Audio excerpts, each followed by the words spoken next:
Okay, we're going to go over the next set of notes. And if you scroll down on the slideshow, I'm going to link it again to this with this video. The next set of notes goes over the plate boundaries. There are three types of plate boundaries: convergent, divergent, and transform. Okay, and that dictates how the plates are moving in relation to each other, and different things happen at different plate boundaries. So looking at the convergent boundaries, it's when they're moving towards each other. And I don't want you to think there's like this big gap and they're slowly moving toward each other. They're pushing against each other, okay? So at a convergent boundary, if you remember when you defined those collisions, it all depends on what the leading edge is, so what the leading edge of each plate is. I've abbreviated them to CO, that means continental edge meeting oceanic edge. When a continental edge, meaning it has land, I'll kind of pop my fingers up a little to show that it's thicker, meets oceanic crust, the oceanic crust goes underneath, and we call that subduction. Okay, that happens at a convergent boundary when continental crust meets oceanic crust. This is also where you're going to have slab pull, because the slab of the plate is pulled along with the leading edge of the plate that's going underneath. Okay, so that's at a convergent boundary. That happens when you have continental crust meeting oceanic crust, or oceanic crust meeting oceanic crust. One will go under the other. So you'll have subduction happen there and slab pull happen there.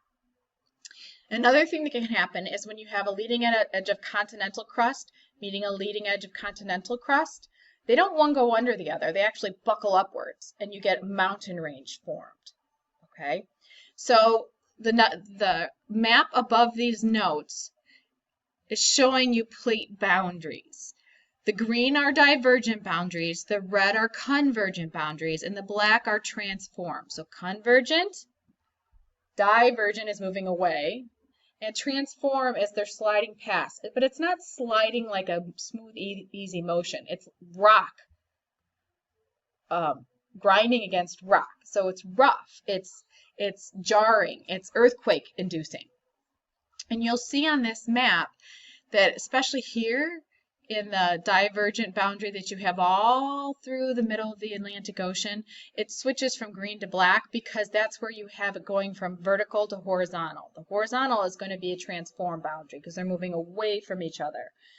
Okay, so convergent boundaries, plates are moving toward each other, they're pushing up against each other. One will go under or they'll buckle up. You'll get mountain building when you have continental crust meeting continental crust. You'll have slab pull happening when you have one plate going underneath another. That's also where you're going to have a subduction zone where slab pull is happening. You'll have earthquakes and volcanoes happening at those kinds of boundaries. So I want to show you something. If you look at this map here, okay, orient yourself a little bit. For me, it's easiest. I can pick out India really easily here. India, you have continental crust meeting continental crust. You have the Indian plate meeting the Eurasian plate. And it's continent meeting continent. Well, if you go up to this map where it might be a little easier for you to see, it's right here. These two plates are pushing into each other. If you know anything about geography, right there you have the Himalayan mountains. You have Mount Everest. Mount Everest is actually getting taller because these two plates are currently pushing into each other. Now, getting taller at the rate that it's also eroding away, so it's not like it's growing exponentially. It's very slow, and it is weathering away, so it's a slow process. But that's what I mean when you have continental crust meeting continental crust. You're going to get mountains, all right?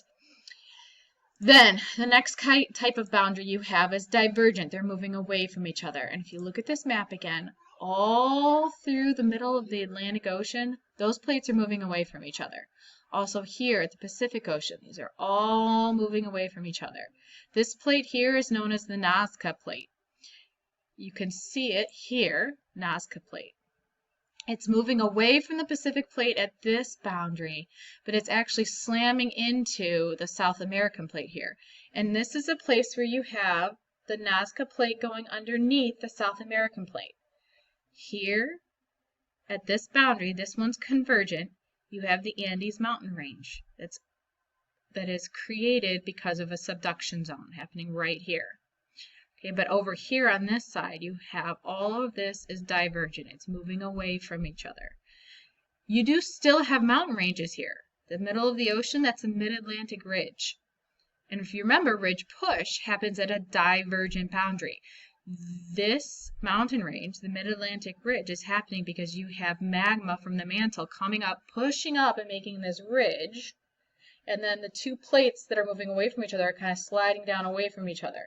And as that magma from the mantle hits the ocean floor, it is away from its heat source, it's cooling into rock, igneous rock. So you have all new crust happening right here. Okay, this guy right here, that's Iceland. Got a lot of geologic activity happening there, geothermal activity happening in Iceland because it's right at a divergent boundary. Okay, so going back to our notes, you have seafloor spreading that occurs at divergent boundaries. You have ridge push that I just mentioned. You have volcanoes, you have earthquakes. You also have rift valleys. Rift valleys are where you literally have divergent boundaries on land. There's the Great African Rift Valley that occurs right in here because the land masses are moving away from each other, and it is somewhat on continental crust.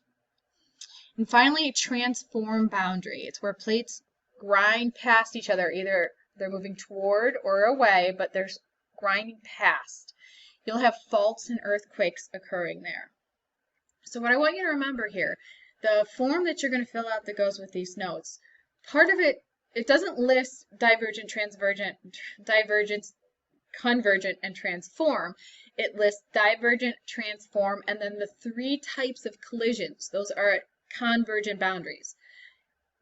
Continental crust meeting continental crust, CC. Continental crust meeting oceanic crust, CO. Or oceanic crust meeting oceanic crust, OO. Okay? And then you can look back in your notes at what happens. So when you're looking at that Google form, please use these notes. Use the plate boundaries map that I have here. Use this map as well so that you can look at land masses and the continents named. And see where the boundaries for the plates are and where the land masses are occurring. So flip back and forth between these two, rewatch this video if it helps, and if you have any questions, please feel free to ask. Don't forget, vocab week 29 tomorrow, and then week 30 is your last week of vocab. That's it. Done for the year. Sad. All right. Thank you.